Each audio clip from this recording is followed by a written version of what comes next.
A Hora do Ungido, com o pastor Paulo Messias. Olá, meus amados irmãos e irmãs, a quem vos saúdo com a graça e com a paz do Senhor Jesus. Eu sou o pastor Paulo Messias, da Igreja Videira de Canaã, Goiânia, Goiás, Brasil, para o mundo, e trago uma palavra de Deus para a sua vida, quebrando o ciclo do pecado. Por favor, ouça até o final, e no final eu quero orar, trazendo libertação para a sua vida. Você que vive escravizado na pornografia, no pecado sexual, no adultério, ouça bem essa palavra. Deus quer tirar isso da sua vida. O Evangelho é completamente a respeito da bondade de Deus. Precisamos perceber a luz do Espírito para entendermos o quanto somos amados pelo Pai. Quando entendemos esse amor, a libertação começa a se manifestar. Na carne, o homem não pensa coisas boas a respeito de Deus. Quando ouve sobre a graça, ele se pergunta: será que Deus pode ser tão bom assim? A graça não leva ao pecado, mas sim à lei. Na verdade, a bondade de Deus que nos conduz ao arrependimento. Lá em Romanos capítulo 2, verso 4, ou desprezas as riquezas da sua bondade e tolerância e longanimidade, ignorando que a bondade de Deus é que te conduz ao arrependimento? Precisamos então ter clareza em nossa mente que Deus é bom e Ele não está nos privando de nada que é bom. Quando Ele coloca o sexo apenas dentro do casamento, Ele está fazendo algo para nos abençoar. Não pense que Deus seja contra o sexo. Deus criou o sexo. Na verdade, o primeiro mandamento que Ele deu ao homem foi para fazer sexo. Ele disse a Adão que crescesse e multiplicasse. Tudo aquilo que nós limitamos se torna poderoso, mas aquilo que liberamos se dissipa, se perde. Deus criou o sexo para ser limitado no casamento entre marido e mulher. E isso faz com que ele seja explosivo e gratificante. Mas o diabo tirou o sexo para fora do casamento. Isso faz que a sua energia se dissipe e o homem não consiga nenhuma satisfação permanente. Os pecados não são iguais. Jesus disse a Pilatos que aquele que havia entregado ele tinha um pecado ainda maior. João 19, 11. O pecado sexual é completamente diferente de todos os outros pecados. Paulo diz que o pecado é fora do corpo, mas o pecado sexual atinge o corpo. Fugir da impureza, qualquer outro pecado que a pessoa cometer é fora do corpo, mas aquele que pratica imoralidade peca contra o próprio corpo. 1 Coríntios capítulo 6, verso 18. Alguns dizem que o crente cai no pecado sexual, se enche de demônios, mas Paulo não diz isso.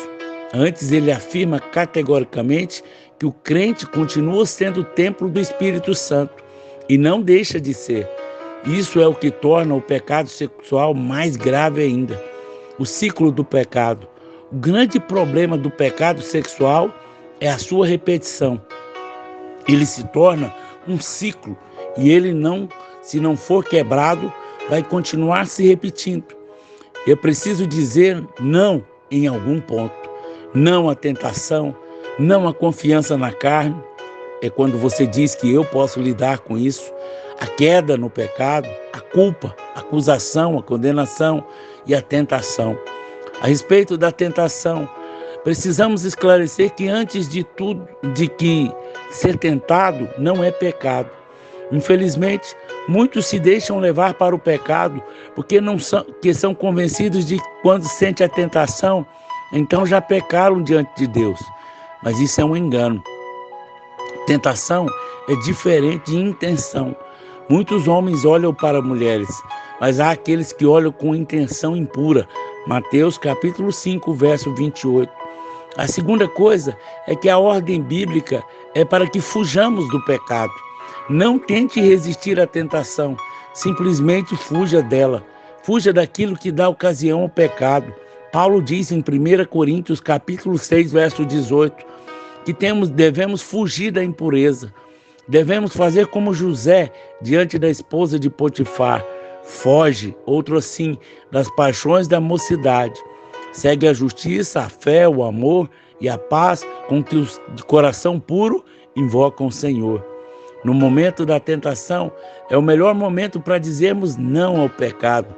E fazemos isso simplesmente fugindo. Confiança na carne. Entretanto, em vez de fugir, alguns totalmente acreditam que pode lidar com o pecado na sua força. Isso é chamado de confiança na carne, justiça própria. A palavra de Deus diz que a soberba procede à ruína. Provérbios 16, 18. Se queremos ter vitória, precisamos ser humildes diante de Deus. Pastor, o que é confiança na carne? É quando pensamos que podemos lidar com aquela situação. Precisamos entender que a corte não é um tipo de legalismo. Não estamos estabelecendo uma lei com que você pode se tornar mais santo ou como ser aceito diante de Deus. Nada disso. A corte é apenas a atitude de jovens que são humildes e que reconhecem que não podem confiar na carne. Eles sabem que não podem lidar com isso. Por isso querem fugir de tudo que dá ocasião à carne. A queda. Quando confiamos na carne, inevitavelmente cairemos no pecado. Tenha cuidado com o pecado, pois ele sempre tem consequência. Mesmo que tenhamos sido libertos da maldição da colheita do pecado, ainda estamos sujeitos às suas consequências. Em Colossenses 3:25, pois aquele que faz injustiça receberá em troco a injustiça feita, e nisto não há acepção de pessoas. Há uma advertência muito séria do apóstolo Paulo àqueles que defraudam seu irmão na questão sexual. Ele diz que Deus é o vingador. O que cada um de vós saiba possuir o vosso próprio corpo em santificação e honra, não com desejo de lascívia, como os gentios que não conhecem a Deus. É que nessa matéria ninguém ofenda e nem defraude a seu irmão, porque o Senhor, contra todas essas coisas, como antes vos avisamos e testificamos claramente, é o vingador. 1 Tessalonicenses, capítulo 4, verso 4 ou 6. Quem disse isso foi o apóstolo da graça. Ele não está dizendo que aquele que cai no pecado sofrerá a ira de Deus. Ele diz apenas que Deus nunca é neutro. Se dois filhos chegam diante dele com uma contenda, ele julgará a causa. Ele jamais fica neutro. E se alguém defraudar o seu irmão na questão sexual, sofrerá a disciplina do pai. Se alguém possuir a mulher do irmão, ou se alguém aproveitar de uma irmã com palavras lisonjas com fim de seduzi-las, o Senhor será o vingador. Nunca trate o pecado de forma displicente, muito menos o pecado sexual, pois quem comete o pecado sexual peca contra o próprio corpo. A culpa, a não ser que você não tenha nascido de novo, inevitavelmente sentirá a culpa após a queda. O diabo está presente em todo o processo. Ele é o tentador e depois se torna o acusador. Mas se você não conseguir dizer não em nenhum momento, então diga não agora. Muitos equivocadamente pensam que quanto mais condenação sentirem, mais força terão para vencer o pecado da próxima vez. Mas isso não é verdade. A condenação torna o pecado mais forte. Por que isso acontece, pastor? Para compreendermos isso, precisamos ler como a lei atua, nos fortalecendo o pecado. Paulo diz que a força do pecado é a lei. O aguilhão da morte é o pecado, e a força do pecado é a lei. 1 Coríntios 15, 56. Quanto mais vivemos na lei, o pecado se manifestará em nossa carne. Mas como saber se estamos na lei? Pode parecer estranho, mas o Senhor disse que quem acusa é Moisés. Não pensa que eu vos acusarei perante o Pai. Quem vos acusa é Moisés, em quem tendes firmado a vossa confiança. João capítulo 5, verso 45. Evidentemente, Moisés é um símbolo da lei. Isso significa que quem nos acusa é a lei. Na verdade, o diabo é o acusador, mas agora ficamos sabendo que ele usa a lei para nos condenar. Quando aceitamos a condenação, nos colocamos debaixo da lei. E quando estamos debaixo da lei, o pecado se torna mais forte em nós. Essa é a lógica da palavra de Deus. Se a consequência da lei é sempre condenação, isso significa que o sentimento de condenação e acusação é o que dá força ao pecado. Poderíamos dizer, em outras palavras, que a força do pecado é a condenação. Sempre que você lê sobre a lei no Novo Testamento, você deve pensar em condenação. A lei traz o conhecimento do pecado. Com o conhecimento, a condenação. Ser liberto da lei é ser livre de toda condenação.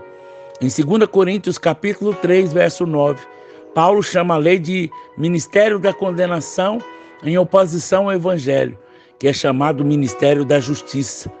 O ministério da condenação sempre produz morte, mas a justiça de Cristo traz vida.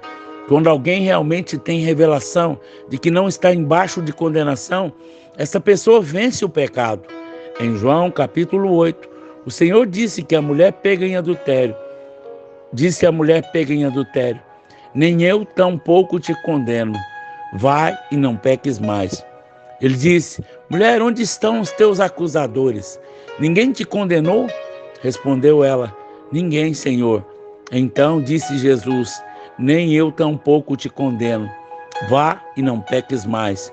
João capítulo 8, verso 10 e 11. A mulher só poderia cumprir a ordem de não pecar mais porque tinha recebido o dom não da condenação. Quem sente debaixo da condenação está condenado a repetir o pecado sempre. Estar debaixo da lei é o mesmo estar debaixo de condenação.